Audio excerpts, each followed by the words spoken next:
Days after the Manchester bomb attack, the Prime Minister will chair a session on counter-terrorism when G7 leaders gather in Taormina in Sicily, Italy, on Friday.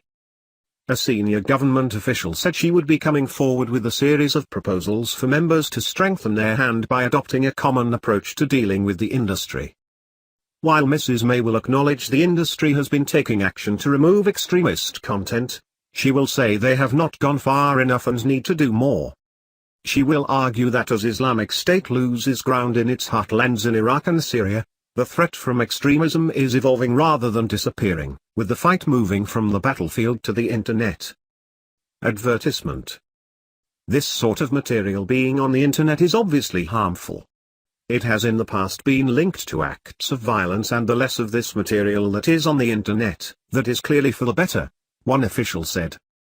The Prime Minister will say the industry has a social responsibility to take down harmful content and will call for the creation of an international industry-led forum to work through the issues.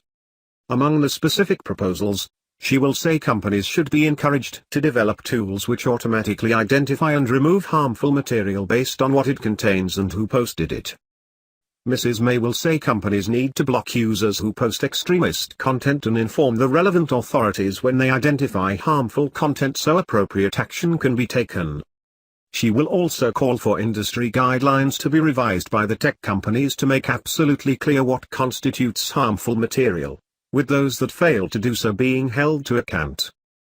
The meeting in Taormina follows an intensely awkward NATO summit in Brussels on Thursday, when US President Donald Trump publicly berated those member states which failed to meet the alliance target of spending 2% of GDP on defense.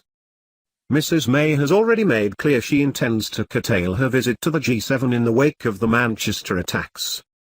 She is now expected to leave on Friday evening, missing the final day.